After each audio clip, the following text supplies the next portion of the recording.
Ada orang yang terus bergerak, berusaha memulihkan dunia dengan penuh pengorbanan, rela berpisah dari keluarga, bekerja tanpa kenal lelah demi menyembuhkan dunia. Mereka berkata, perlahan-lahan keadaan akan kembali seperti dahulu, dan kita percaya bahwa segalanya akan menjadi lebih baik. Terima kasih dari kami. Salam hormat kepada seluruh tenaga kesehatan atas dedikasi muliamu. Karena saat dunia terhenti, Engkaulah yang terus bergerak. Atas nama seluruh keluarga PNG Health Indonesia, terima kasih.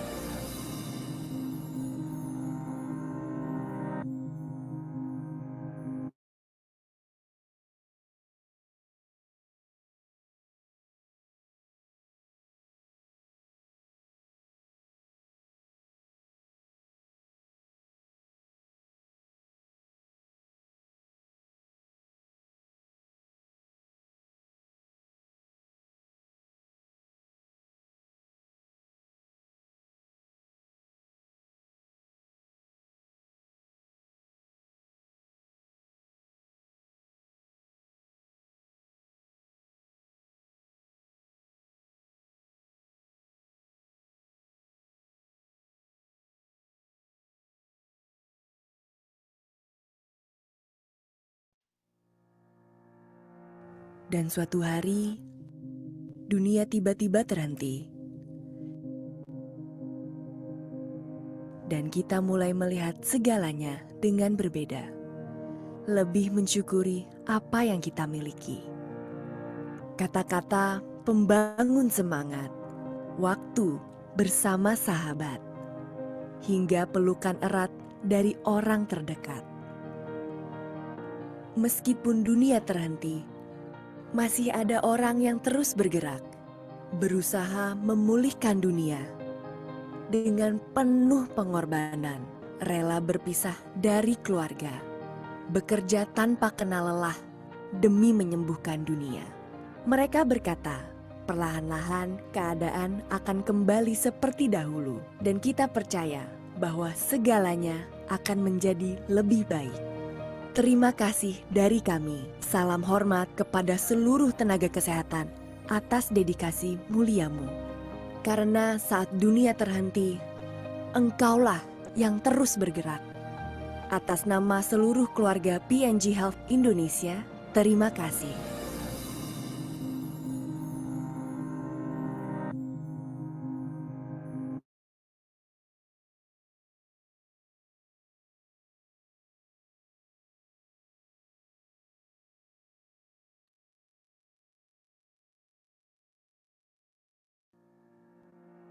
Dan suatu hari, dunia tiba-tiba terhenti. Dan kita mulai melihat segalanya dengan berbeda. Lebih mensyukuri apa yang kita miliki. Kata-kata pembangun semangat, waktu bersama sahabat, hingga pelukan erat dari orang terdekat. Meskipun dunia terhenti, masih ada orang yang terus bergerak, berusaha memulihkan dunia dengan penuh pengorbanan, rela berpisah dari keluarga, bekerja tanpa kenal lelah demi menyembuhkan dunia. Mereka berkata, perlahan-lahan keadaan akan kembali seperti dahulu, dan kita percaya bahwa segalanya akan menjadi lebih baik. Terima kasih dari kami. Salam hormat kepada seluruh tenaga kesehatan atas dedikasi muliamu. Karena saat dunia terhenti, Engkaulah yang terus bergerak. Atas nama seluruh keluarga PNG Health Indonesia, terima kasih.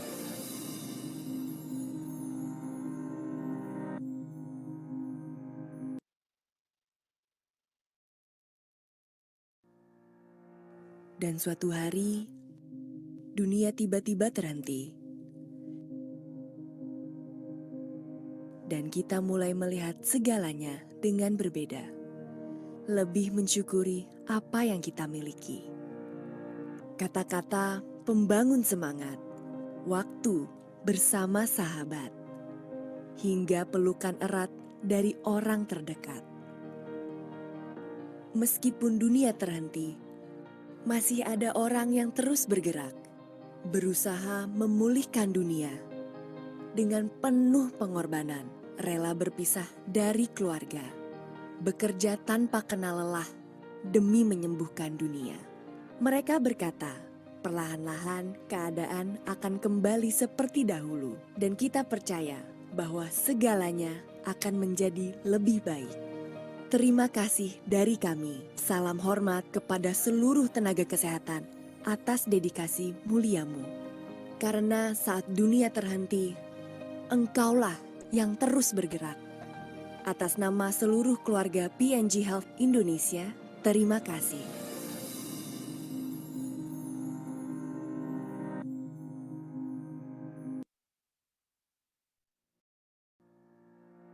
Dan suatu hari, dunia tiba-tiba terhenti. Dan kita mulai melihat segalanya dengan berbeda. Lebih mensyukuri apa yang kita miliki. Kata-kata pembangun semangat, waktu bersama sahabat, hingga pelukan erat dari orang terdekat. Meskipun dunia terhenti, masih ada orang yang terus bergerak, berusaha memulihkan dunia dengan penuh pengorbanan, rela berpisah dari keluarga, bekerja tanpa kenal lelah demi menyembuhkan dunia. Mereka berkata, perlahan-lahan keadaan akan kembali seperti dahulu, dan kita percaya bahwa segalanya akan menjadi lebih baik. Terima kasih dari kami. Salam hormat kepada seluruh tenaga kesehatan atas dedikasi muliamu. Karena saat dunia terhenti, Engkaulah yang terus bergerak. Atas nama seluruh keluarga PNG Health Indonesia, terima kasih.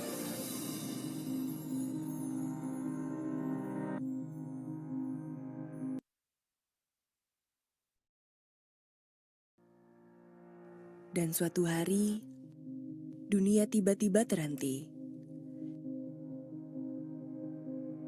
Dan kita mulai melihat segalanya dengan berbeda. Lebih mensyukuri apa yang kita miliki.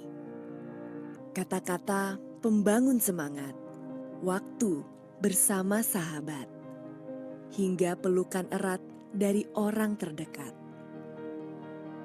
Meskipun dunia terhenti, masih ada orang yang terus bergerak, berusaha memulihkan dunia dengan penuh pengorbanan, rela berpisah dari keluarga, bekerja tanpa kenal lelah demi menyembuhkan dunia. Mereka berkata, perlahan-lahan keadaan akan kembali seperti dahulu, dan kita percaya bahwa segalanya akan menjadi lebih baik.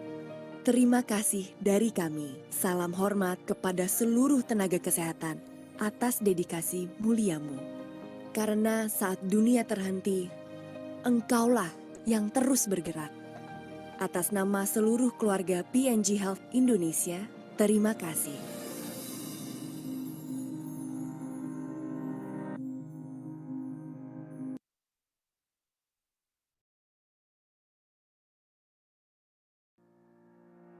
Dan suatu hari, dunia tiba-tiba terhenti. Dan kita mulai melihat segalanya dengan berbeda. Lebih mensyukuri apa yang kita miliki. Kata-kata pembangun semangat, waktu bersama sahabat, hingga pelukan erat dari orang terdekat. Meskipun dunia terhenti, masih ada orang yang terus bergerak, berusaha memulihkan dunia dengan penuh pengorbanan, rela berpisah dari keluarga, bekerja tanpa kenal lelah demi menyembuhkan dunia. Mereka berkata, perlahan-lahan keadaan akan kembali seperti dahulu, dan kita percaya bahwa segalanya akan menjadi lebih baik. Terima kasih dari kami. Salam hormat kepada seluruh tenaga kesehatan atas dedikasi muliamu. Karena saat dunia terhenti, Engkaulah yang terus bergerak. Atas nama seluruh keluarga PNG Health Indonesia, terima kasih.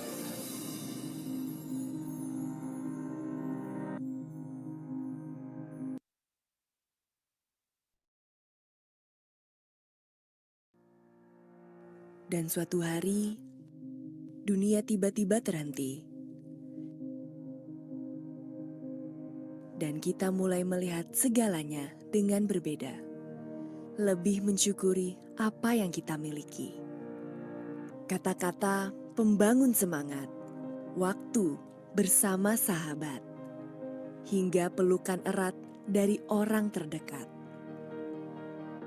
Meskipun dunia terhenti, masih ada orang yang terus bergerak, berusaha memulihkan dunia dengan penuh pengorbanan, rela berpisah dari keluarga, bekerja tanpa kenal lelah demi menyembuhkan dunia. Mereka berkata, perlahan-lahan keadaan akan kembali seperti dahulu, dan kita percaya bahwa segalanya akan menjadi lebih baik. Terima kasih dari kami. Salam hormat kepada seluruh tenaga kesehatan atas dedikasi muliamu. Karena saat dunia terhenti, Engkaulah yang terus bergerak. Atas nama seluruh keluarga PNG Health Indonesia, terima kasih.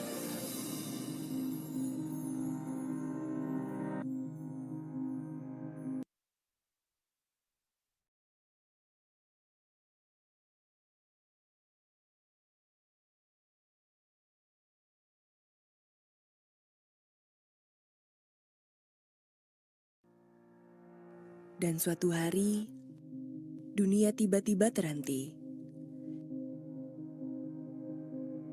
Dan kita mulai melihat segalanya dengan berbeda.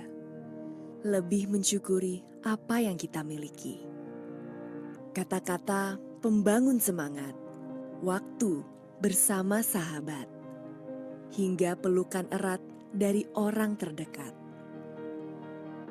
Meskipun dunia terhenti, masih ada orang yang terus bergerak, berusaha memulihkan dunia dengan penuh pengorbanan, rela berpisah dari keluarga, bekerja tanpa kenal lelah demi menyembuhkan dunia. Mereka berkata, perlahan-lahan keadaan akan kembali seperti dahulu, dan kita percaya bahwa segalanya akan menjadi lebih baik. Terima kasih dari kami. Salam hormat kepada seluruh tenaga kesehatan atas dedikasi muliamu. Karena saat dunia terhenti, Engkaulah yang terus bergerak. Atas nama seluruh keluarga PNG Health Indonesia, terima kasih.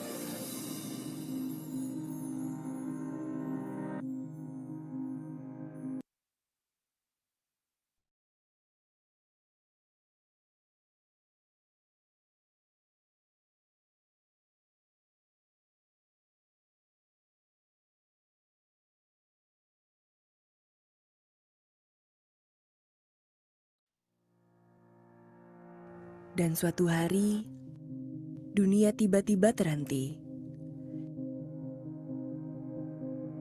Dan kita mulai melihat segalanya dengan berbeda. Lebih mensyukuri apa yang kita miliki. Kata-kata pembangun semangat, waktu bersama sahabat, hingga pelukan erat dari orang terdekat.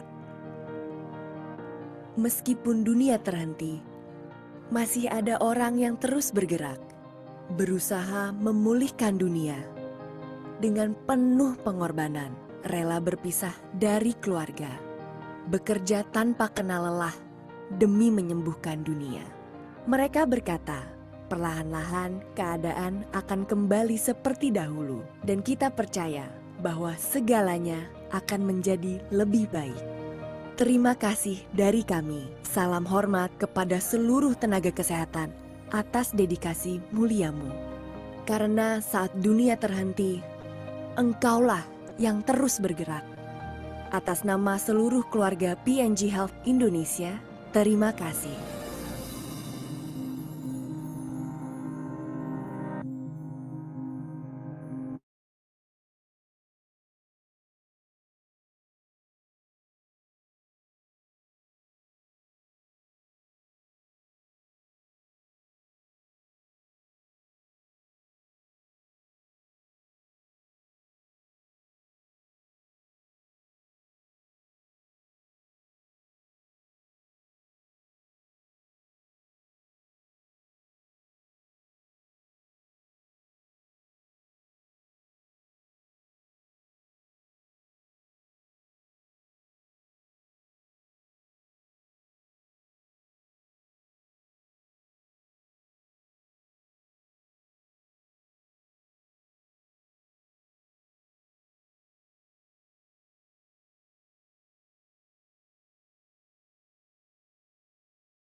Assalamualaikum warahmatullahi wabarakatuh. Selamat pagi dan salam sejahtera bagi kita semua.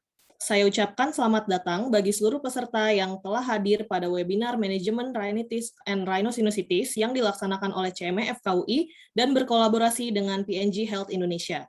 Perkenalkan, saya Dr. Eloisa Natania. Pada kesempatan kali ini, saya akan memandu jalannya webinar hingga selesai. Saya juga mengucapkan selamat datang kepada Dekan Fakultas Kedokteran Universitas Indonesia, Prof. Dr. Ari Faryalsyam, SPPD KGEH, MMB Finasim, dan juga kepada pembicara webinar ini, Dr. Retno S. Wardani, spesialis telinga, hidung, tenggorok, kepala leher, konsultan, dan moderator webinar ini yang sekaligus merupakan Ketua CME FKUI, yaitu Prof. Dr. Rismala Dewi, spesialis anak konsultan. Selanjutnya, saya akan membacakan peraturan webinar hari ini, mohon diperhatikan dengan saksama. Peraturan webinar dapat dilihat juga pada layar yang tertera. Saya akan membacakan. Peserta harus terdaftar dan terregistrasi pada link event ini. Yang kedua, peserta dimohon menggunakan username dengan nama lengkap sesuai dengan nama yang digunakan saat registrasi.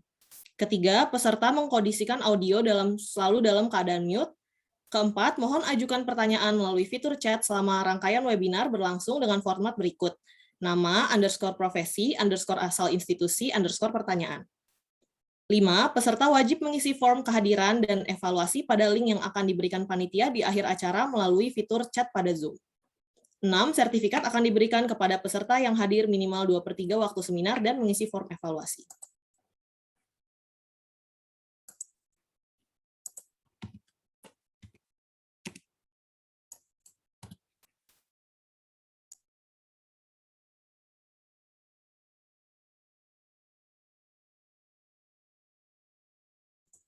Baik.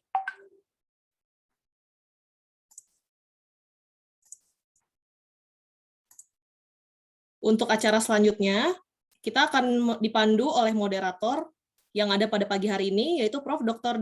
Rismala Dewi, spesialis anak konsultan. Beliau juga merupakan Ketua CME FKUI pada saat ini yang sedang menjabat. Ya, jadi sekalian dibuka oleh beliau untuk acara webinar kerjasama CME dengan PNG yang akan berlangsung sampai nanti bulan Januari. Sebelum itu, izinkan saya membacakan CV dari beliau. Ya, Prof. Rismala merupakan saat ini menjabat sebagai Ketua CME dan juga Kepala Divisi Staf Medis dan Pengajar Area Departemen IK FKUI RSCM Jakarta. Beliau menempuh pendidikan dokter umum di Fakultas Kedokteran Unpad, Bandung, dan melanjutkan pendidikan dokter spesialis, konsultan, dan doktor pada Fakultas Kedokteran Universitas Indonesia Jakarta. Prof. Rismala juga aktif dalam mengikuti berbagai course and training, baik di dalam negeri maupun luar negeri. Serta saat ini beliau juga aktif terlibat dalam berbagai organisasi, yaitu seperti menjadi sekretaris dari IDAI Cabang Jakarta, anggota Pediatric Critical Care Society, anggota European Respiratory Society, dan anggota Pediatric Cardiac Intensive Care Society. Kepada Prof. Rismala, saya persilakan untuk membuka acara ini dan juga memandu sesi materi pada webinar ini. Ya, terima kasih, Dr. Lois. Selamat pagi, Assalamualaikum warahmatullahi wabarakatuh. Senang sekali pada pagi hari ini kita dapat berkumpul ya, walaupun masih secara daring ya, karena belum pandemi ini belum berakhir ya. Mudah-mudahan tidak mengurangi ya minat pada peserta. Kalau saya lihat di sini sudah berjalan terus ya, naik sudah sekitar 400 orang yang mengikuti dan diharapkan memang karena topiknya pada saat ini sangat menarik dan pasti apa yang nanti akan disampaikan oleh pembicara kita pada hari ini banyak sekali tips-tips yang bisa dipakai untuk praktek kita sehari-hari ya. Saya mewakili dari Bapak Dekan FKUI mungkin sekaligus membuka acara pada pagi hari ini, mudah-mudahan bermanfaat ya. Nah, acara ini pun merupakan kerjasama antara CME FKUI dengan PT PNG ya, Products Indonesia. Terima kasih sekali lagi kepada PT PNG yang selalu mendukung acara-acara CME. Dan terima kasih juga kepada pembicara kita kali ini ya, adalah Dr. Retno Wardani, spesialis THT KL konsultan yang juga sudah hadir pada hari ini yang akan memberikan materinya mengenai Management of Rhinitis and Rhinosinusitis ya. Ini topik ini sepertinya tidak pernah tidak pernah habis untuk dibahas gitu ya, karena ini kan berhubungan biasanya pada praktek kita sehari-hari, sering sekali pasien-pasien mengeluhkan hal ini ya. Jadi bagaimana nanti mungkin update-nya, ada update terbaru, itu akan dibahas oleh pembicara kita pada hari ini ya.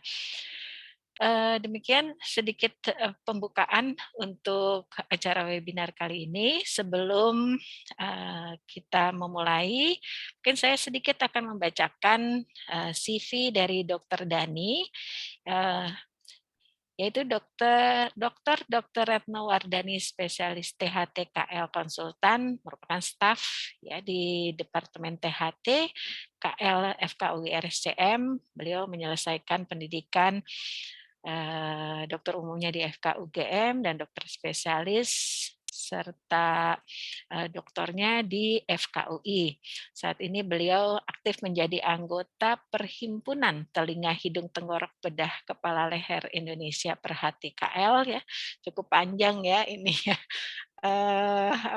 Singkatannya, dan juga di Ikatan Dokter Indonesia. Nah, beliau ini juga memegang jabatan sebagai Board Directors dari International Society of Infection and Allergy of the Nose sejak tahun 2020. Ya, mungkin saya tidak akan membacakan seluruhnya. Kita akan langsung saja kepada materi yang akan dibawakan oleh Dr. Dani. Silakan Dr. Dani, waktunya sekitar 30 menit. Terima kasih Dr. Prof. Dewi atas perkenalannya. Assalamualaikum warahmatullahi wabarakatuh, Bapak Ibu sekalian. Saya sangat merasa berbahagia dan benar-benar tersanjung gitu ya, Prof. Dewi diundang oleh CME FKUI untuk berbicara pada pagi hari ini. Saya akan mohon izin, saya akan share screen. Ya, kita akan berbagi ilmu pada pagi ini, berbagi apa yang sudah saya pelajari dan mudah-mudahan bisa saya bagikan dalam waktu 30 menit. Ini topik yang seperti tadi Prof. Dewi bilang memang sesuatu yang nggak akan ada habisnya kalau kita bicarakan. Kita bisa melihatnya dari 360 derajat mau ngomongin apa. Baiklah, saya dari Divisi Rinologi, mungkin untuk Bapak Ibu, teman sejawat senior, para guru dan guru besar, serta mungkin adik-adik yang ada di sini, mungkin topiknya akan menjadi sangat luas, tapi saya berusaha membuat porsi untuk para mahasiswa, kemudian pada teman-teman sejawat ada update yang terkini dari rinitis dan rhinosinusitis. Saya dari Divisi Rinologi, kami dari Academic Health System itu ada 7 staf yang melibatkan juga Rumah Sakit Fatmawati dan Rumah Sakit Persahabatan. Mengapa? Karena rinologi itu adalah bagian yang kecil dari THT. Dari THT itu ternyata ada 9 divisi dan ada 9 kelompok studi.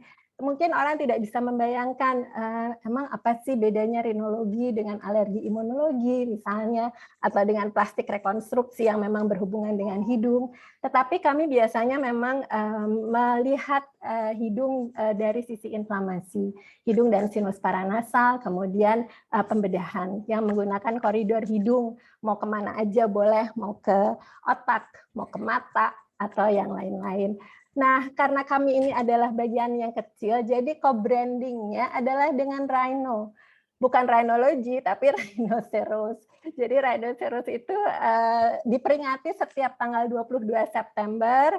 Jadi kami berafiliasi juga dengan American Rhinologic Society dan European Rhinologic Society, dan ada co-branding rhinoceros. Jadi tanggal 22 September insya Allah kita akan memperingati World Rhino Day. Dan Sumatran serta Javan Rhino itu sesuatu yang kekayaan hayati yang benar-benar harus kita jaga. Jadi motonya adalah Save the Last Rhino.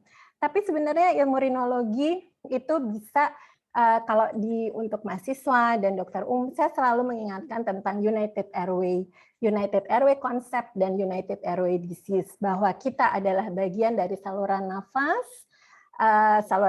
atas yang terintegrasi dengan saluran nafas bawah dan paru. Dan klinisi adalah yang pertama kali mengenalkan konsep ini karena kita melihat bahwa kasus-kasus dengan kelainan pada paru atau pada hidung dan sinus paranasal itu akan memberikan akan dipicu oleh trigger yang sama, dan ternyata dia akan memberikan respons pengobatan yang sama. Jadi kalau salah satu tidak diperhatikan, maka biasanya klinisi akan mengalami kegagalan pengobatan dari saluran, baik saluran nafas atas dokter THT maupun saluran nafas bawah, biasanya dokter paru atau spesialis penyakit dalam divisi respirologi atau dokter spesialis anak divisi respirologi. Jadi sebenarnya antara penyakit ini kita sebut sebagai United Airway Disease.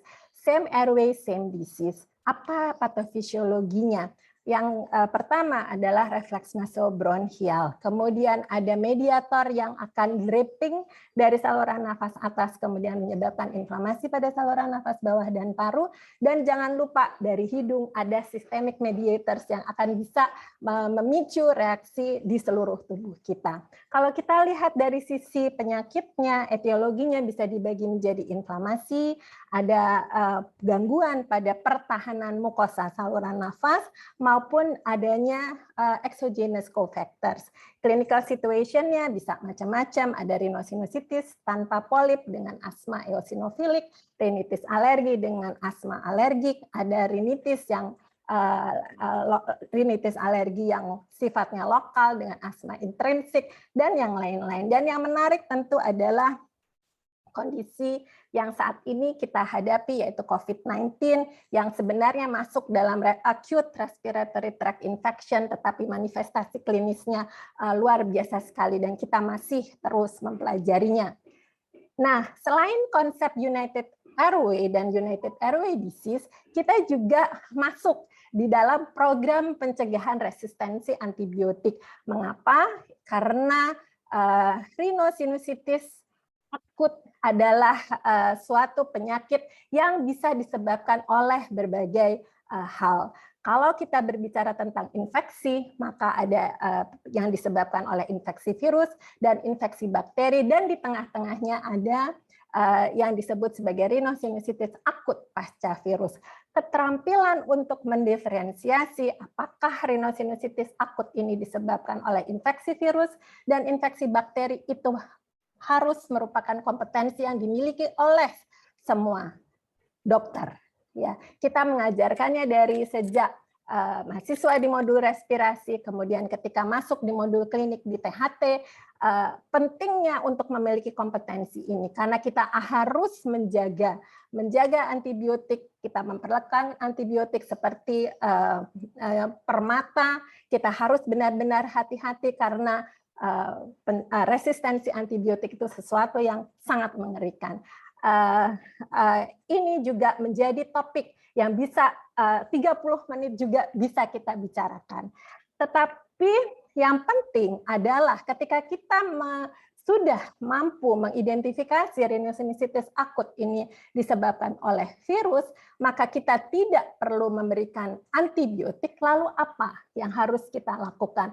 Tentu setiap virus konsepnya adalah self-limiting disease, dan tentu pencegahan lebih baik daripada pengobatan. Kita juga yang mensosialisasikan logo Save the Nose. Save the Nose adalah sebenarnya sosialisasi untuk irigasi hidung. Irigasi hidung ini adalah bagian dari pencegahan infeksi saluran nafas atas yang disebabkan oleh virus. Tentu kita sudah tahu bahwa ini ada hand hygiene, jadi ada cuci tangan, kemudian cuci hidung, dan yang kita sosialisasikan juga adalah tidur berkualitas yang disebut sebagai higiene tidur. Jadi kalau disingkat bahasa Inggrisnya hand, nose, and sleep hygiene, kalau disingkat dalam bahasa Indonesianya menjadi higiene tangan, hidung, tidur. Jadi THT, head and neck surgeon, ya itu bisa-bisa aja, namanya ilmu cocokologi, ya. Tetapi ini juga bisa 30 menit lagi kita bisa membicarakan ini. Tetapi saya ingin khusus pada hari ini kita ingin membicarakan bagaimana dengan kaitan tidur, karena dengan tidur ternyata dievaluasi sekitar lebih dari 80% penyebab infeksi COVID yang memicu terjadinya reaksi hiperinflamasi adalah disebabkan oleh sleep deprivation. Oleh karena itu, sebelum masuk ke sleep, kita harus kembali lagi ke pemahaman dasar, yaitu tentang fisiologi dan imunologi. Hidung, bagian dari saluran nafas atas, bisa merupakan komponen untuk ketahanan. Atau saya menyebutnya sebagai mekanisme resilience. Resilience itu adalah suatu ketangguhan. Di dalam ketangguhan ada dua hal yang harus dimiliki, yaitu adaptability, yaitu kemampuan beradaptasi, dan adversity. Adversity adalah kemampuan untuk bangkit dari keterpurukan. Dan ini diperankan oleh 4 hal, yaitu sawar, anatomi dan kimiawi, kemudian imunitas intrinsik yang kita kadang-kadang lupa mengingatnya, imunitas alamiah, serta imunitas adaptif. Baik, kita lihat yang pada slide ini digambarkan anatomical, physical, dan chemical barriers hanya dikatakan sebagai mucus, tetapi sebenarnya dari sudut trinologi kita harus mengetahui paling tidak ada 4 hal yang kita pelajari. Yang pertama adalah ikatan antar sel. Kita tahu bahwa sel di dalam saluran nafas atas terdiri dari sel epitel kolumner bertingkat semu bersilia, dan sel ini harus terikat dengan baik antar selnya agar terjadi crosstalk, saling komunikasi antar sel. Untuk apa komunikasi antar sel ini? Komunikasi antar sel terutama untuk transport ion. Bisa terjadi intraseluler, bisa terjadi paraseluler maupun transseluler. Ada tight junction, ada adherent junction, ada gap junction, dan ada desmosom. Lalu diperankan juga ketangguhan dari epitel ini oleh kemampuan dari sel basal serta membran sel yang bisa menjadi progenitor, menjadi sel yang mampu melakukan self-renewal dan untuk merepair semua kerusakan. Dan ini juga diperankan oleh adanya epithelial mesenchymal tissue yang akan mampu melakukan mensupport turnover serta perbaikan sel yang diperankan oleh MMP, matriks metaloproteinase serta periostin.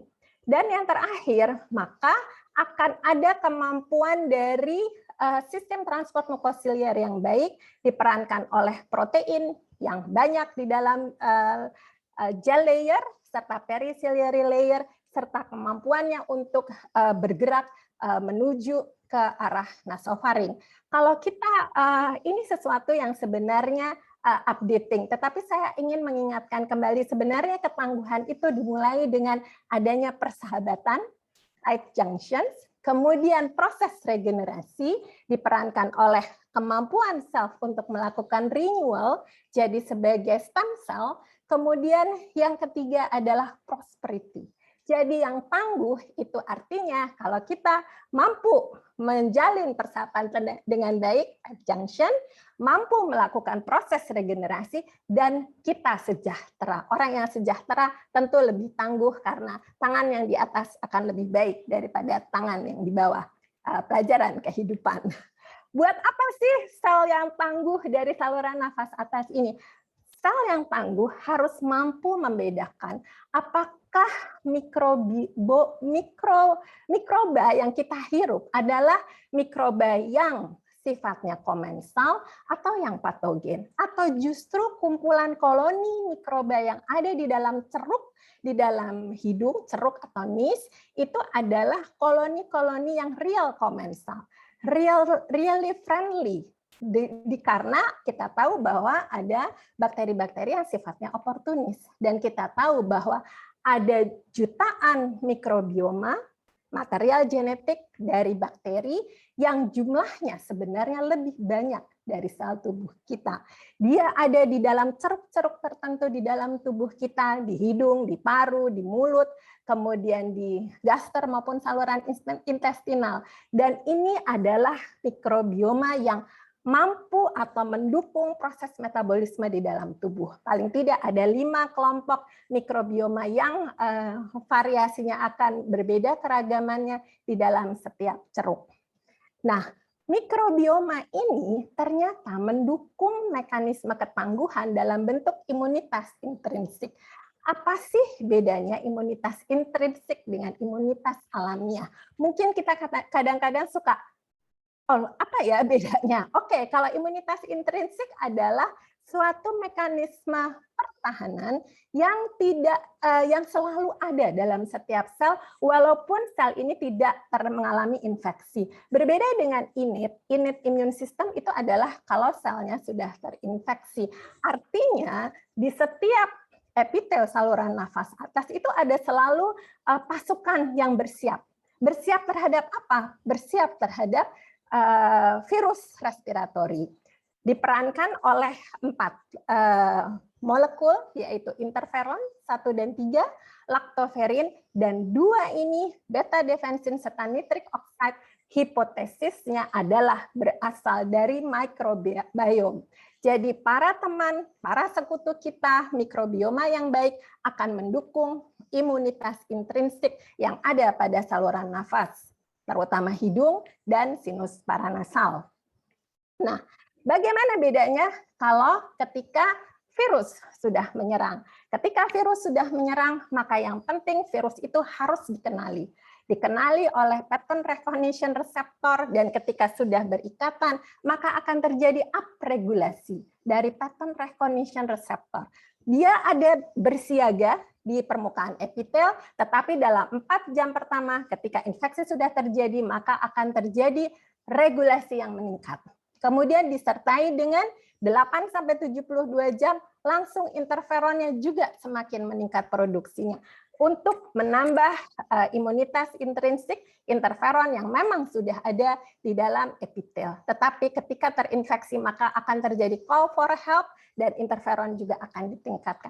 Ini juga akan diikuti oleh produksi dari chemokine dan inflamasom, dan dalam setiap peperangan pasti akan terjadi kerusakan. Itu yang kita sebut sebagai collateral damage, tetapi tidak ada masalah selama membran basal serta sel basal kita baik, maka kemampuan regenerasi dari epitel, kolumner bertingkat semu itu akan terjadi. Tetapi hati-hati untuk bakteri-bakteri oportunis yang akan mengambil kesempatan ketika terjadi kerusakan pada epitel.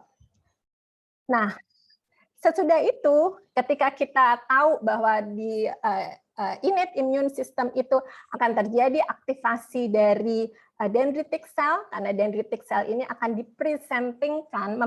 dipresentingkan antigen, jadi akan diberitahu oleh baik pattern recognition receptor maupun informasi itu dasarnya dari cytokine-nya atau jejas kerusakannya, maka dendritic cell akan mengalami maturitas, dan maturitas dendritic cell ini kemudian akan memicu pembentukan activated T cell atau T cell sitotoksik dan sel B untuk mengeluarkan antibodi. Nah, ini yang menjadi dasar memory cell di dalam adaptive immunity itu memerlukan sekali tidur yang berkualitas. Jadi kita masuk sekarang, mengapa rinitis ini harus kita lihat juga dari sisi kualitas tidur. Mengapa? Karena ketika terjadi presenting antigen ke arah dendritik, itu seolah-olah ada informasi yang decoding tentu oleh brain kita karena ada hubungan antara sistem imunitas dengan brain. Kemudian diperlukan juga suatu proses konsolidasi. Jadi informasi antigenik ini ketika dipresentingkan ke dendritik lalu ke T-cell itu memerlukan suatu tidur yang berkualitas untuk melakukan konsolidasi informasi. Dan konsolidasi informasi ini penting sekali karena ada kemampuan recalling memori. Sama seperti kita belajar, sistem imunitas kita juga belajar, itu semua ada proses encoding, konsolidasi, serta kemampuan recalling.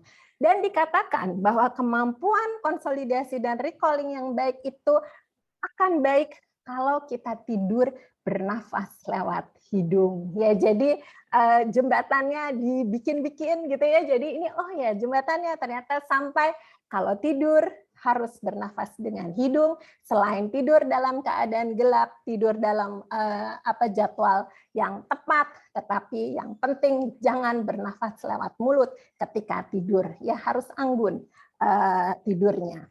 Mengapa?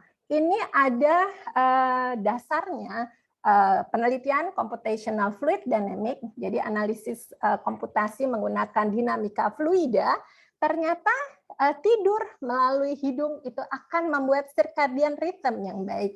Jadi kita udah terbiasa biological clock kita. Oh, ini jam tidur jam 9 ngantuk. Kemudian jam 3 bangun ya, seperti itu. Dan ternyata bernafas lewat hidung juga akan memperbaiki respons innate imunnya. Jadi semakin cepat respons imun, 4 jam harus up regulasi PRR itu juga dipengaruhi oleh tidur melalui bernafas melalui hidung. Dan tentu konsolidasi serta integrasi memori bukan hanya dalam hal belajar memori semantik, memori episodik, tetapi juga memori sel dari innate immune system kita. Nah, bagaimana kita memahami bahwa hidung kita baik fungsinya? Ada 3 kuesioner yang kita anjurkan, yaitu kuesioner scoring gejala hidung total, evaluasi gejala hidung tersumbat, serta skala mengantuk berlebihan di siang hari menurut Epworth. Paling tidak kita semua bisa melakukan self-assessment, apakah hidung saya tersumbat atau berfungsi dengan baik atau tidak. Untuk scoring gejala hidung total ada 4 pertanyaan yang kita tanyakan. Apakah ada hidung gatal? Apakah ada bersin setiap pagi atau jika terkena debu, rumah, bulu binatang atau alergen lain? Ada beringus encer, ada hidung tersumbat dalam 1 bulan terakhir, kemudian berilah nilai ringan, sedang, atau berat, kemudian dilihat skornya. Hati-hati, kalau skornya lebih dari 5, fungsi hidung Bapak Ibu sekalian berarti terganggu. Yang berikutnya adalah kuesioner yang kita gunakan sebagai evaluasi gejala hidung tersumbat atau nasal obstruction symptom evaluation. Sama pertanyaannya, apakah dalam 1 bulan terakhir mengalami gejala di bawah ini? Beri nilai ringan, sedang, berat, atau berat sekali, lalu totalnya dikalikan 5 untuk mencapai nilai tertinggi 100. Apa yang ditanyakan? Apakah ada hidung tersumbat bergantian yang dipengaruhi oleh posisi miring kanan, hidungnya mampet kanan, miring kiri, mampet kiri, pada pagi hari lebih tersumbat, pada malam hari lebih tersumbat, adakah hidung tersumbat satu sisi yang lebih berat, apakah bernafas lewat mulut, apakah ada gangguan tidur, apakah hidung tersumbatnya dan sesak nafas terjadi pada saat aktivitas seperti naik tangga. Kalau nilainya di atas 20, hanya di atas 20, hati-hati, fungsi hidungnya sudah terganggu.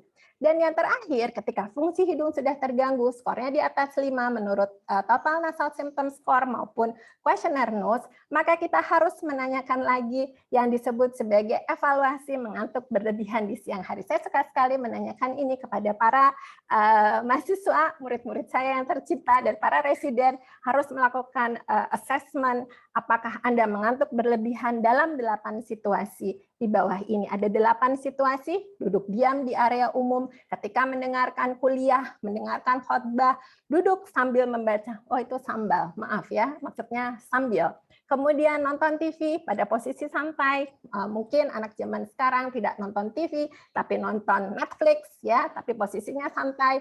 Akhirnya yang ditonton, yang TV-nya yang menonton, yang tidur, kemudian berbicara dengan orang lain, sehabis makan siang, berbaring di sore hari, menumpang kendaraan serta berkendara. Hati-hati, kalau skornya di atas 5 dengan no skor di atas 20 atau total nasal symptom skor di atas 5, Anda sudah mengalami gangguan fungsi hidung dan ada kemungkinan gangguan fungsi bernafas pada saat tidur. Ini penelitiannya 257 kita melihat, dan kita juga bisa memprediksi bahwa dengan menanyakan kuesioner NOS dan ESS ini ternyata bisa memprediksi adanya obstructive sleep apnea. Ini ada paper yang belum kunjung dipublish karena di-reject melulu, mungkin belum sesuai dengan keinginan dari publisher-nya. Tidak apa-apa, semangat. Lalu sekarang kita masuk ke, habis itu mau diapain dong ya? Oke, baiklah. Kita melihat systematic review dan meta-analysis. Karena ini yang paling kuat ya evidence-nya. Kita lihat bahwa untuk nasal obstruction yang digunakan adalah bisa macam-macam, tetapi saya ingin menyoroti 3 hal ini, yaitu topical intranasal spray, bisa berupa antihistamin, bisa berupa dekongestan, dan kortikosteroid. Semuanya disemprotkan ke dalam hidung. Dan ini search string-nya mungkin bisa dilihat, hasilnya adalah tidak ada didapatkan perbaikan yang signifikan pada parameter AHI. Ini yang saya garis bawahi, yang dinilai variabel independennya adalah apnea hypopnea index. Nanti akan saya jelaskan, dan saya akan melihat pada penelitian yang lebih detail. Karena penelitian ini melihat bukan pada apnea hypopnea index, tetapi melihat pada arsitektur tidur serta kualitas tidur. Kita tahu bahwa tidur kita dibagi menjadi stadium tidur 1, 2, 3, dan REM sleep. Kemudian kualitas tidur itu bisa secara subjektif atau kita melihat yang disebut sebagai arousal index. Saya akan memperlihatkan bahwa penelitian ini bermakna pada stadium tidur 1, dan yang menarik adalah pada REM sleep serta arousal index. Saya akan memperlihatkan secara cepat bahwa stadium tidur kita itu bukan tidur yang kalau udah tidur kemudian tidur dangkal dalam terus gitu ya, terus bangun lagi. Tetapi tidur adalah tidur yang siklik. Siklik dia setiap 90 menit akan terdiri dari stadium tidur 1, stadium tidur 2, stadium 3, 4 atau deep sleep, dan stadium tidur REM atau rapid eye movement. Pada stadium tidur 1 dan stadium tidur 2 kita menyebutnya sebagai light sleep. Dan pada stadium tidur 3 dan 4 kita menyebutnya sebagai deep sleep dengan slow wave sleep. Tetapi tidak ada gerakan bola mata yang cepat. Pada stadium tidur REM, maka slow wave sleep-nya disertai dengan rapid eye movement. Dan kita melihat bahwa pada penelitian yang systematic review, yang dilihat adalah AHI. Apnea hypopnea index. Tentu tidak bisa kita menilai secara global karena tidur ini sangat-sangat halus variabelnya. Jadi yang dianjurkan adalah kita melihat bagaimana stadium tidur satunya. Perbaikan ada di stadium tidur 1 dan di stadium tidur REM. Rapid eye movement, serta ada yang disebut sebagai arousal index.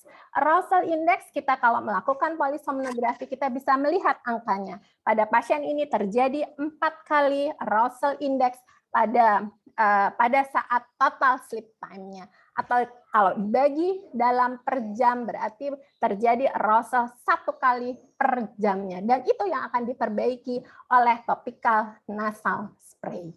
Dan saturasi oksigen kita melihat juga di sini untuk melihat adanya hipoksia berulang pada saat tidur, itu juga akan mempengaruhi kondisi dari endotel.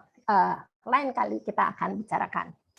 Nah, tetapi oxymetazoline, antihistamin topikal, steroid topikal, itu semuanya harus diresepkan oleh dokter. Dia bukan over the counter produk. Jadi apa nih kalau kita mau mencapai jangkauan yang lebih luas untuk pasien-pasien kita? Yang kita sarankan adalah penggunaan fixed vapor wrap, ya. Pakai fixed vapor wrap. Oke, menarik fixed vapor wrap ini karena ditemukan di Greensboro, itu di North Carolina, dan saya selalu ingat ada seseorang di North Carolina yang suka dengan Al's Burger Shack, Profesor Brand Senior. Beliau sangat support untuk kegiatan pendidikan residen di divisi rinologi. Ya, nah ini data yang kita dapatkan. Tetapi data ini didapatkan untuk gangguan tidur yang sifatnya akut, ya disebabkan oleh infeksi virus. Nah, kita ingin juga menilai bagaimana gangguan tidur ini dengan hidung tersumbat yang sifatnya kronis bisa diatasi.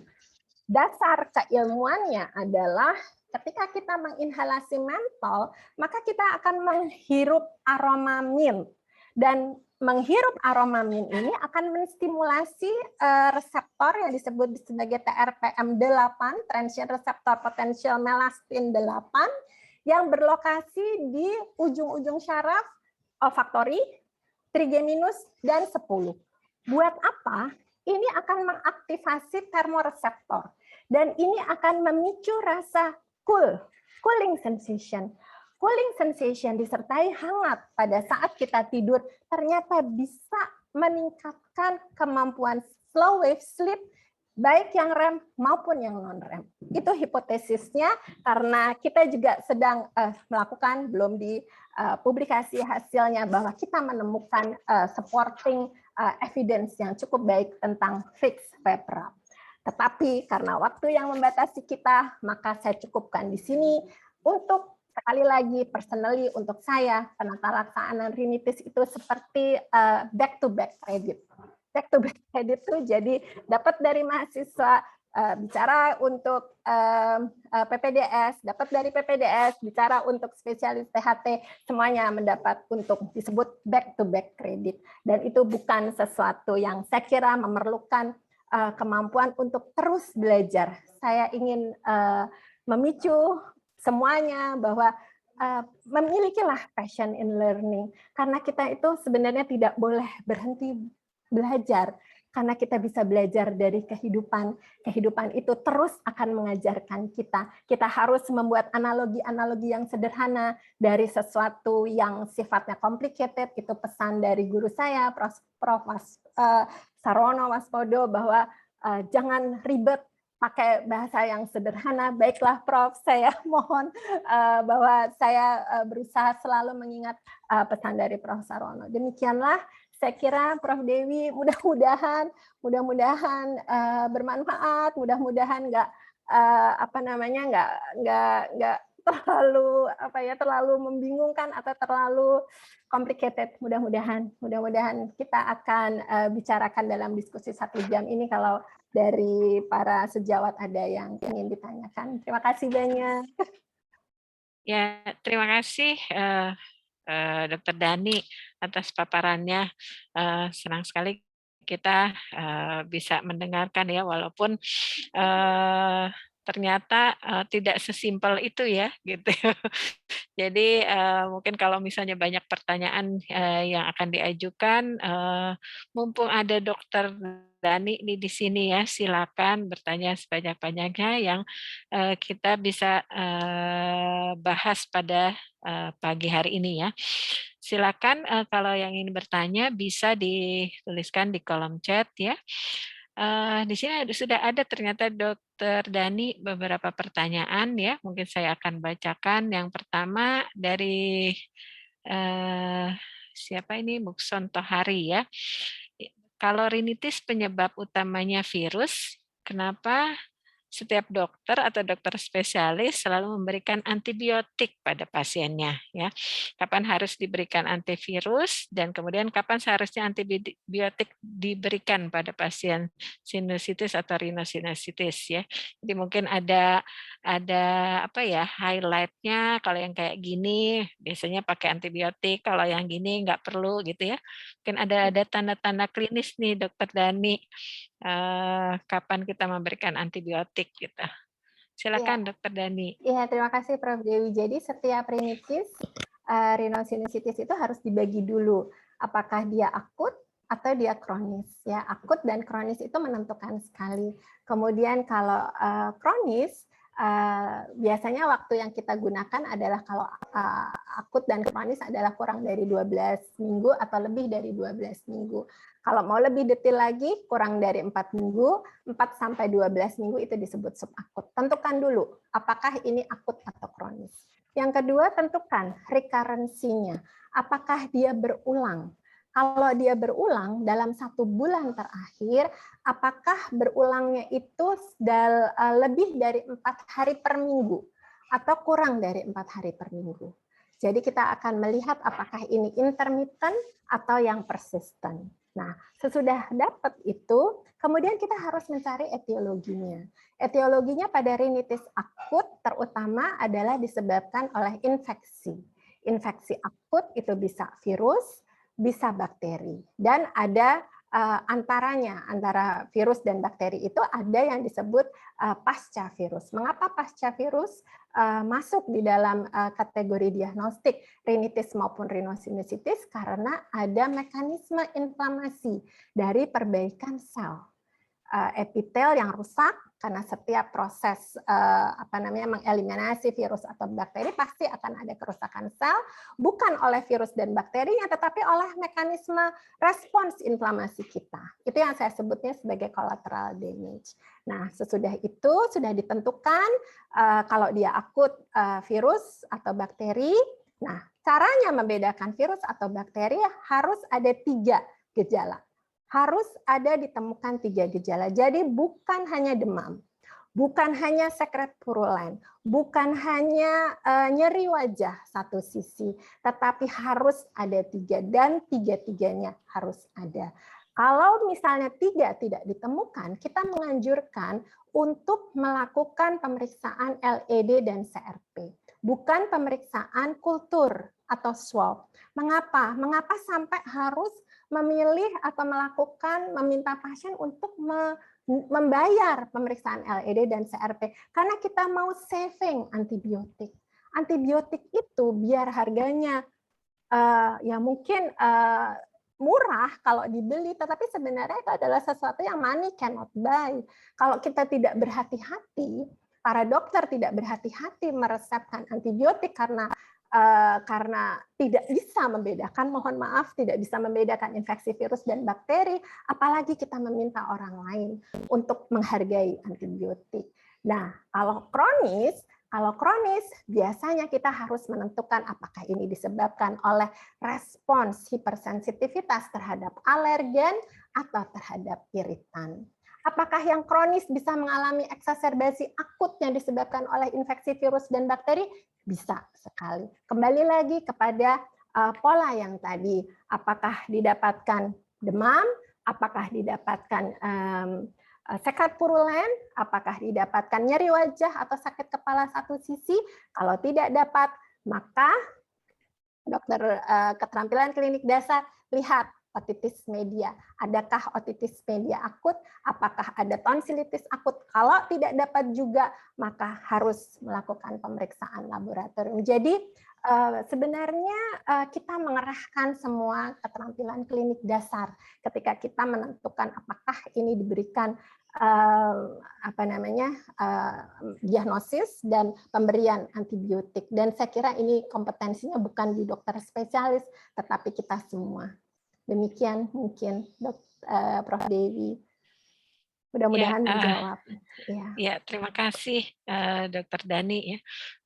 Kita juga perlu ya nanti untuk mencegah resistensi antibiotik ya agar tidak semua dikasih antibiotik gitu ya. Yang kedua adalah pertanyaan dari Dokter Retno di Papua nih ya katanya.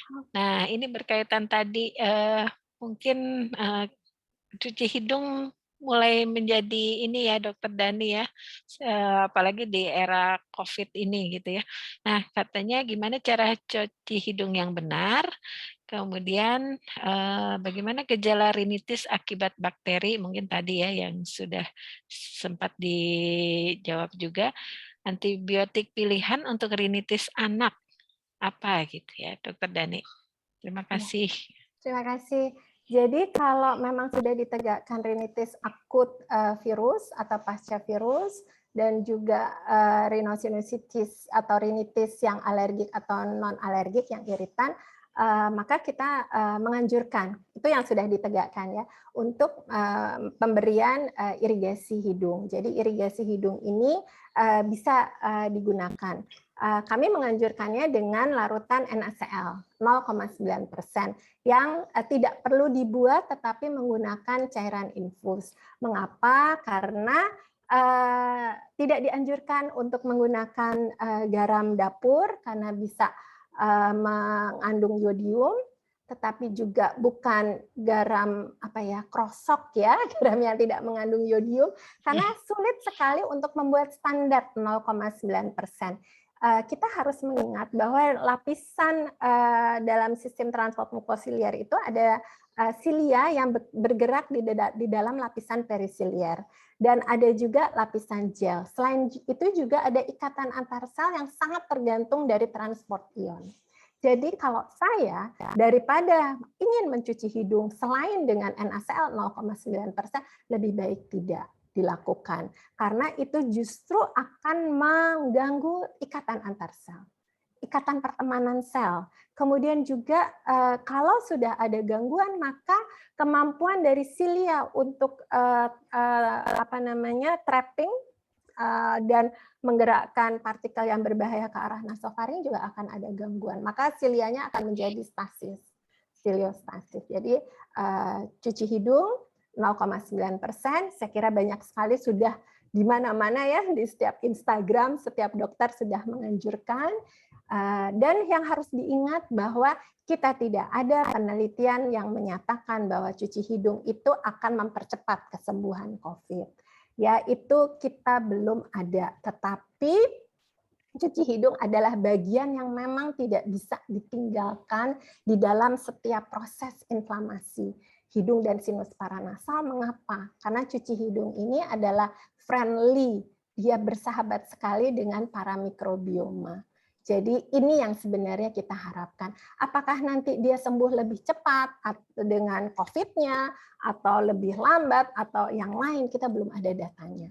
Tapi kita ada hipotesis dan penelitiannya sedang berjalan bahwa tujuannya adalah untuk keragaman dan kestabilan mikrobioma. Dan ini bukan sesuatu yang didapat tiba-tiba, karena ini adalah proses.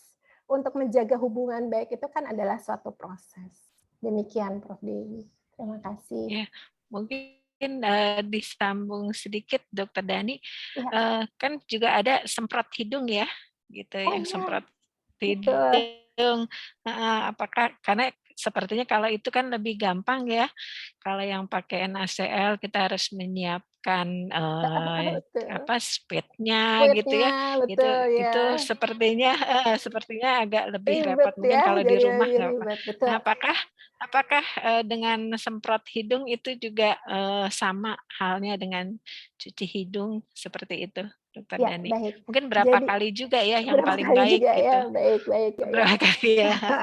Berapa banyak dan kalau berapa irigasi hidung untuk kasus yang sudah terbukti infeksi bakteri terutama, itu yang kita anjurkan adalah 2 kali sehari 30 cc karena memang untuk memwash out sekret yang lebih kental.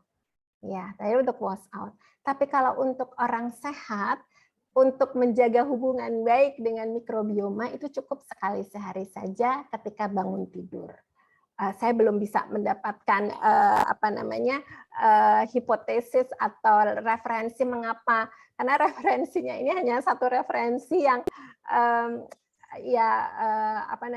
kayaknya agak sulit gitu ya kalau untuk kita gunakan secara ilmiah. Tapi ini yang membuat saya keyakinan bahwa kalau disuruh memilih pada orang sehat mau cuci hidungnya berapa kali, saya menganjurkannya adalah sekali sehari dan pada saat bangun tidur. Kemudian yang ketiga mengenai steroid topikal.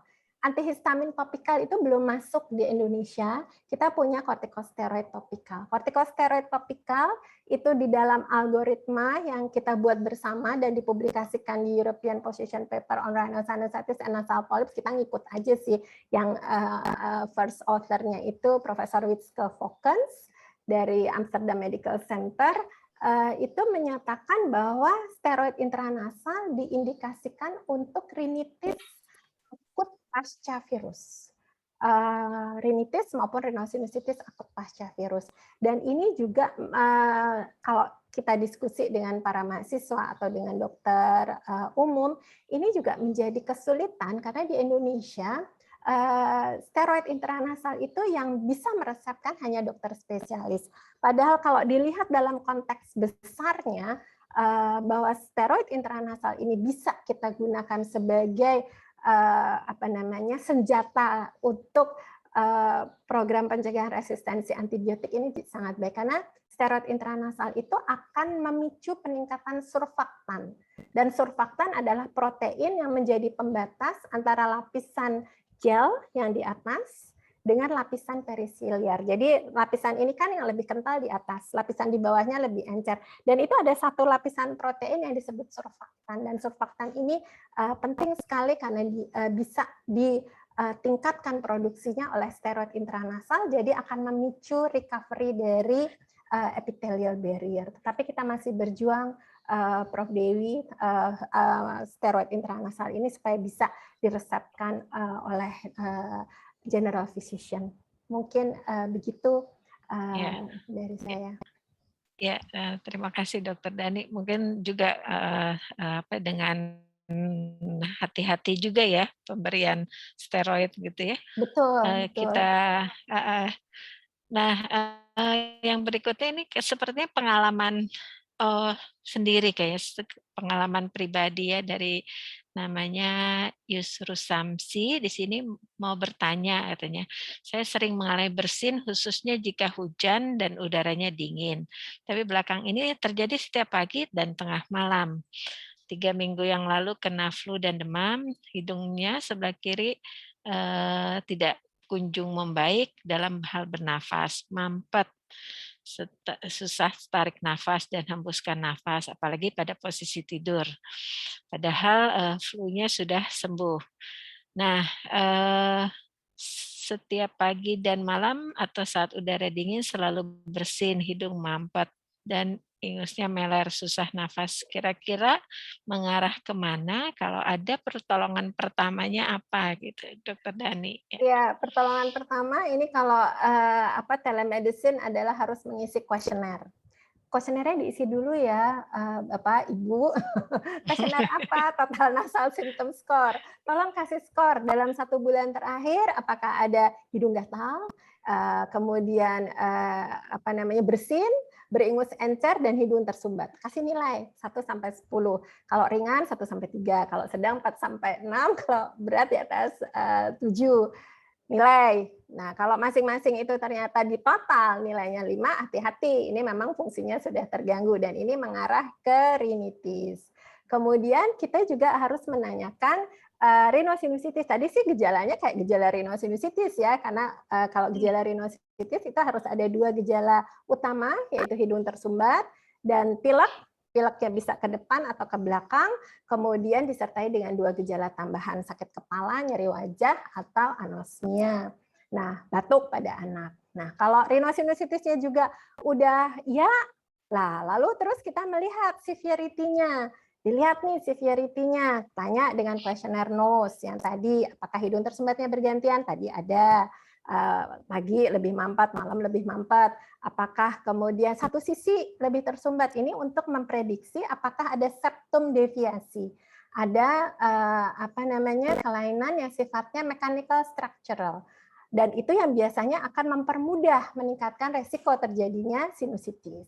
Kemudian apakah bernafas lewat mulut, apakah tidurnya terganggu, bangun tidur nggak segar, bangun tidur dengan sakit kepala, dan yang kelima adalah kalau naik tangga atau jalan cepat terus ngos-ngosan. Berarti ada problem pada United Airway-nya, pada paru atau saluran nafas bawahnya. Kalau iya, skornya di atas 20, hati-hati, memang sudah ada gangguan. Ditambah lagi kemudian dengan skor ESS. Hati-hati kalau perjalanannya sudah 1 bulan, lebih dari 3 bulan, hilang timbul, dan ini adalah penyakit yang akan mencuri kualitas tidur. Dan kualitas tidur yang terganggu itu larinya ke hipoksia nokturnal, dan hipoksia nokturnal ini larinya ke disfungsi endotel. Jadi lebih baik pertama self-assessment, kemudian tegakkan diagnosis dengan skin prick test, kemudian kalau sudah ada hasilnya, boleh saya kasih tahu pengobatannya. Lini pertamanya adalah cuci hidung, lakukan setiap hari bangun tidur, kalau sekretnya purulen, kerjakan 2 kali sehari, gunakan steroid intranasal. Berapa lama? Kalau kasusnya akut, hanya 2 minggu. Kalau kasusnya kronis, karena sudah terdiagnosis rinitis alergi misalnya, atau rhinosinusitis, maka berikan selama minimal 4 minggu, maksimalnya 8 minggu. Kalau tidak ada perbaikan, datang ke dokter THT, lihat apakah ada faktor dari infeksi gigi, apakah ada bola jamur di dalam sinus maksila, dan itu merupakan kasus rujukan.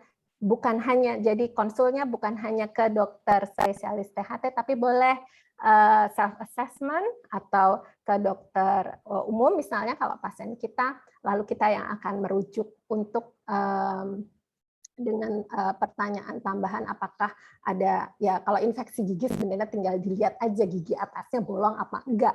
Itu kadang-kadang suka enggak kedeteksi gitu ya, padahal mudah sekali, dan itu biasanya sinusitis dentogen itu juga bisa kronis gitu ya, jadi berulang, tapi ternyata penyebabnya dari pulpitis atau gangren radix atau ya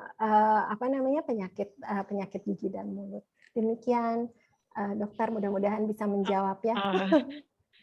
Ya, terima kasih Dokter Dani. Masih ada beberapa pertanyaan, mungkin saya gabung karena mirip-mirip ya. Di sini izin bertanya, sebaiknya diberikan resep apa bila anak demam dengan rinitis? Kemudian yang berikutnya, sampai kapan kita memberikan obat pada anak dengan rinitis yang biasanya hanya pagi saja kambuhnya? Gitu. Baik, jadi diagnosis dulu rinitis pada pagi hari, dalam 1 bulan terakhir, apakah kambuh setiap paginya itu kurang dari 4 hari per minggu atau lebih dari 4 hari per minggu. Karena kalau dia intermittent, penata laksananya akan berbeda dengan yang persisten. Kemudian yang juga harus ditanyakan pada anak terutama adalah apakah dia mendengkur pada saat tidurnya, karena pada anak selain hidung tersumbat disebabkan oleh rinitis, bisa disebabkan oleh hipertrofi adenoid. Kalau misalnya intermittent, maka algoritmanya adalah kita memberikan pengobatan secara on demand. Tetapi kalau terjadi setiap minggu, lebih dari 4 hari, walaupun hanya bersin, siangnya hilang, besok lagi kambuh lagi, siangnya hilang, tapi terus terjadi lebih dari 4 hari dalam seminggu, dan setiap minggu dalam 1 bulan, hati-hati, mungkin ini adalah suatu rinitis alergi. Berarti harus dicari apa alergennya. Atau ini suatu rinitis yang non-alergi, bukan dipicu oleh alergen, tetapi oleh mekanisme tubuh karena ada hipereosinofil, ya, eosinofil yang meningkat yang kita sebut sebagai non-allergic rinitis eosinophilic syndrome, atau yang disebabkan oleh faktor iritan yang akan memicu rinitis vasomotor. Rinitisnya tidak ada masalah, tetapi konsekuensi bernafas lewat mulutnya yang akan memicu osa, dan yang menjadi yang menjadi bahaya adalah ketika osa tidak terdeteksi secara dini, karena disfungsi endotel itu bisa terjadi ketika terjadi lebih awal, maka akan memicu ya macam-macam ya, ada proses ke arah kardiovaskuler, atau ke arah metabolik, jadi diabetes mellitus pada usia muda, hipertensi pada usia muda, jantung koroner pada usia muda, yang dimulainya pada anak sejak usia dini karena tidak terdeteksinya obstructive sleep apnea pada anak. Ini biasanya dengan Prof Rini, Prof Dewi untuk untuk membicarakan tentang OSA pada anak. Obesitas pada anak yang berhubungan dengan OSA dengan Prof Aman gitu. Jadi memang bisa jadi topik tersendiri lagi. Itu menarik sekali. Iya, betul Iya, sekali. Soalnya iya, semuanya saling iya. terkait Back to ya, back, Dokter back Dani to ya. back Jadi, kredit. iya, Back to back. iya. Ini Ini balik sepertinya sini ada. masih baik. Iya. Iya, betul. Ini ada juga yang bertanya, Dokter Dani, Ya. pada balita bila hidung tersumbat sebaiknya diberi oral atau spray? Apa perlu antibiotik ya? Ini juga banyak ya, mungkin kalau berhadapan dengan anak juga, aduh, anak Iya, kan rewel sekali ya jadinya. noisy Mau dikasih apa breathing, gitu iya ya. betul, ya. Iya, seperti itu. Noisy Kemudian breathing sama sekalian, ini, ya. Apa tuh? Apa Prof Dewi, maaf? Ya, ya, sekalian apa ini Prof? sekalian juga, nah kalau misalnya kita pertimbangkan pemberian steroid gitu ya, apakah aman untuk jangka panjang, kemudian bila etiologinya disebabkan infeksi virus, di mana viral infection merupakan kontraindikasi relatif steroid gitu. Steroid, baik Iya, ya. kira-kira. Oke, jadi jadi lupa pertanyaannya berapa ya Prof Dewi? Udah Ini terlalu excited. tadi yang diberikan pada balita yang hidungnya tersumbat, Oh lebih ya, baik mau diberikan yang kasih oral atau apa? Ya, spray. ya, ya, ya. Iya. Wah ini Prof Dewi nih, noisy breathing pada neonatus, kemudian pada bayi kurang dari Iya. 1 tahun terus rewel gitu ya, nggak mau Iya. lebih bikin capek deh orang Iya. tuanya. Iya. Jadi kalau noisy breathing sama ya, kronis atau akut. Kemudian kalau sudah kronis itu bunyi gerak gitu kan, kalau nafas bayi di atas kurang dari 1 tahun ya, bayi kan disebut bayi, maka kita biasanya menganjurkannya adalah humidifikasi. Oh tadi juga belum jawab pertanyaan, mau yang cuci hidung volume besar atau yang pakai spray tadi ya Prof Dewi, saya jadi lupa. Yeah, Nah, ya kita punya sediaan yang cuci hidung itu punya 2 sediaan, volume besar dan yang di spray. Mau yang mana nih? Sebenarnya setiap irigasi itu punya konsepnya masing-masing. Jadi kalau untuk yang bayi, saya balik dulu yang ke bayi dengan noisy breathing dan hidung tersumbat yang bikin rewel, sampai usia 6 bulan anak itu adalah obligate nasal breather. Jadi kalau dia nggak bisa napas lewat hidung karena misalnya rinitis, pilek gitu ya, kalau saya obligate nasal breather itu nomor 1 yang paling sering pada anak adalah viral infection, dan setiap viral infection saran saya adalah humidifikasi pada anak di bawah 6 bulan karena obligate nasal breather. Kalau orang dewasa gampang, kalau nggak bisa napas lewat hidungnya mangap aja, napas aja lewat mulut gitu ya. Tapi kalau bayi nggak bisa gitu ya, dia memang obligate nasal breather gitu. Kenapa obligate nasal breather? Karena ada interlocking antara uvula dengan epiglottis buat ASI supaya bayi itu bisa nelen sambil napas. Karena dia ada interlocking antara uvula dengan epiglottis. Jadi si ASI-nya itu akan lewat di sela-sela di antara uvulanya. Jadi dia minum ASI tapi sambil tetap bisa bernafas. Jadi hati-hati kalau ada bayi minum ASI terus lepas napas dulu. Nah, itu berarti ada problem. Karena dia bukan obligate nasal breather, berarti ada fungsi hidungnya terganggu. Dan saran saya untuk bayi di bawah 6 bulan adalah seawater spray. Seawater spray itu ada yang baby spray yang ujungnya halus, itu di-spray aja. Kapan? Setiap 2 jam. Karena kita akan memicu siklus nasalnya. Siklus nasal adalah kemampuan hidung untuk mensupport respirasi.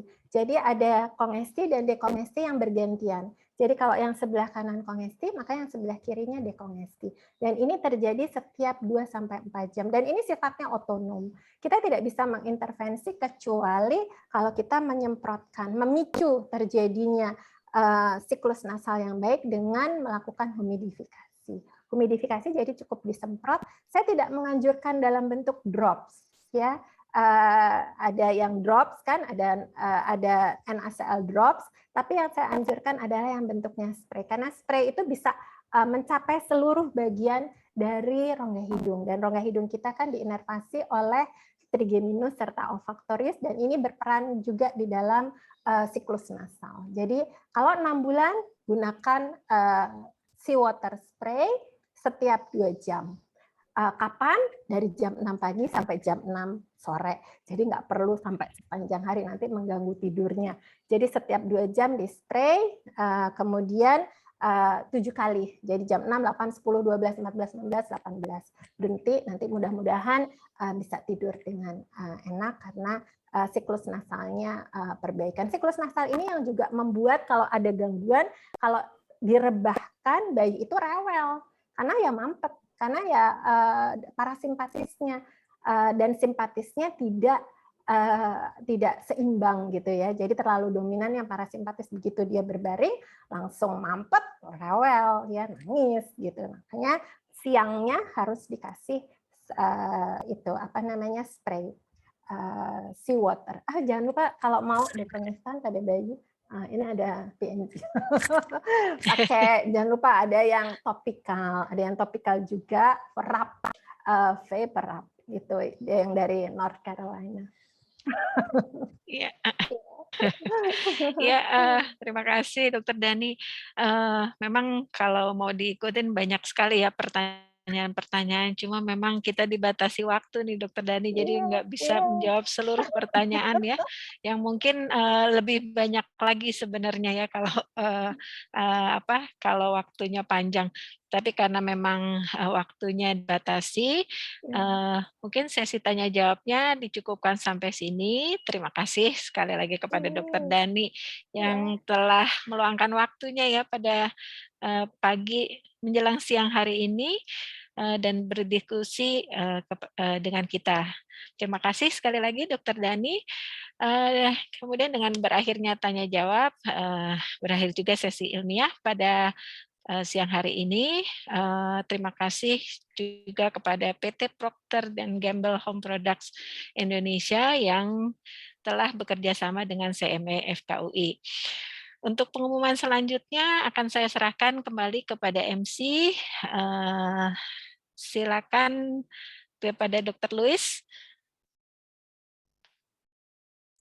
Baik, terima kasih banyak Prof. Dewi atas telah memandu sesi webinar ini dengan sangat baik, Prof. Dan juga terima kasih banyak untuk Dr. Dani yang sudah menyampaikan materi dengan sangat luar biasa.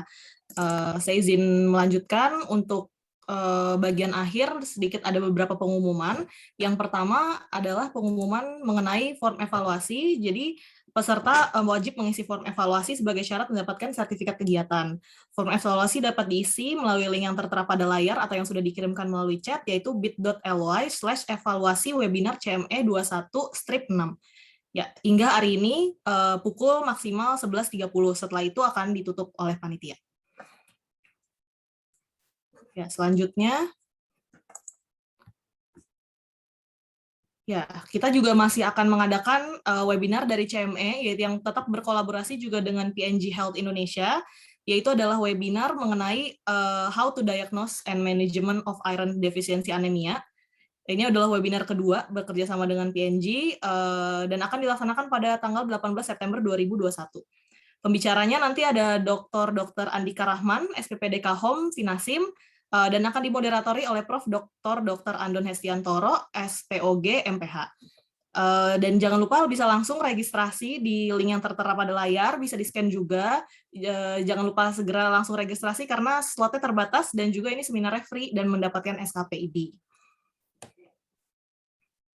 Ya, selanjutnya kami juga dari CMF KUI juga mengadakan simposium dan kursus virtual KPPK AD Series 2021. Untuk yang ketiga ini adalah materinya mengenai obstetri dan ginekologi yang akan dibawakan oleh berbagai dokter, profesor yang sangat bagus dalam menyampaikan materi. Juga jangan ketinggalan untuk mendaftar kegiatan ini, karena ini akan dilaksanakan pada tanggal 4 dan 5 September 2021 dengan bisa mendaftarkan langsung di link yang tertera pada layar. Ya, sekian dari saya. Dengan demikian berakhir sudah kegiatan webinar Manajemen Rhinitis and Rhinosinusitis pada pagi hari ini. Terima kasih pada PNG Health Indonesia yang telah bekerja sama dengan CMF KUI dan telah membantu terlaksananya webinar ini. Terima kasih juga kepada seluruh peserta yang sudah hadir dalam webinar ini, dan saya ingatkan kembali untuk terakhir kalinya untuk mengisi form evaluasi yang sudah dibagikan panitia supaya dapat bisa pada peserta bisa dapat sertifikat dari webinar ini. Dan juga untuk informasi lebih lanjut, para peserta dapat mengikuti sosial media CMF KUI, baik di Instagram, Facebook, dan juga YouTube, untuk mendapatkan info lebih lanjut mengenai webinar-webinar CME lainnya. Ya, jadi akhir kata saya mewakili seluruh panitia pamit undur diri. Wassalamualaikum warahmatullahi wabarakatuh.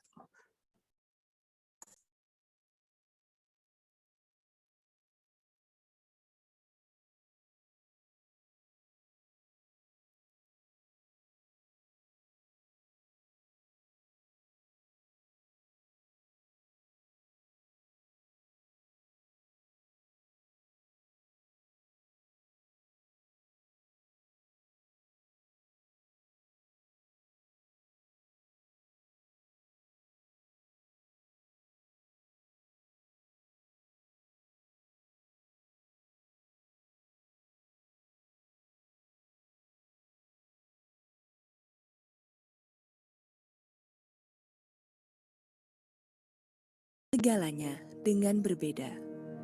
Lebih mensyukuri apa yang kita miliki. Kata-kata pembangun semangat, waktu bersama sahabat, hingga pelukan erat dari orang terdekat. Meskipun dunia terhenti, masih ada orang yang terus bergerak, berusaha memulihkan dunia dengan penuh pengorbanan, rela berpisah dari keluarga, bekerja tanpa kenal lelah demi menyembuhkan dunia. Mereka berkata, perlahan-lahan keadaan akan kembali seperti dahulu, dan kita percaya bahwa segalanya akan menjadi lebih baik.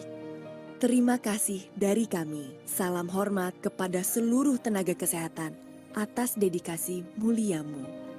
Karena saat dunia terhenti, Engkaulah yang terus bergerak. Atas nama seluruh keluarga PNG Health Indonesia, terima kasih.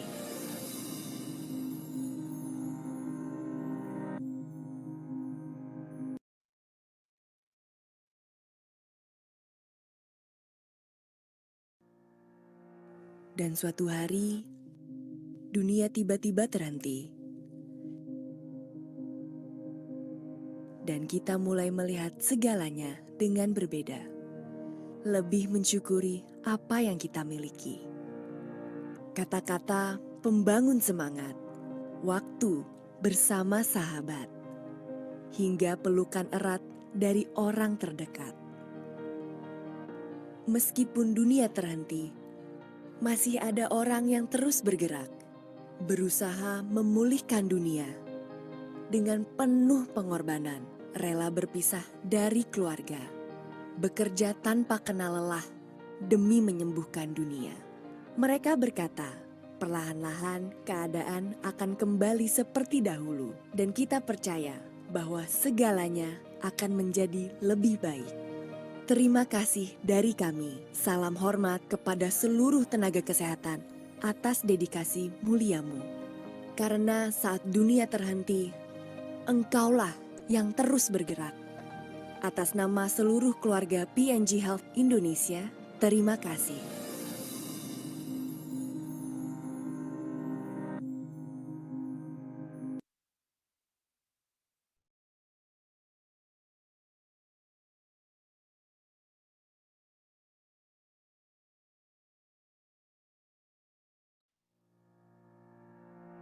Dan suatu hari, dunia tiba-tiba terhenti. Dan kita mulai melihat segalanya dengan berbeda. Lebih mensyukuri apa yang kita miliki. Kata-kata pembangun semangat, waktu bersama sahabat, hingga pelukan erat dari orang terdekat. Meskipun dunia terhenti, masih ada orang yang terus bergerak, berusaha memulihkan dunia.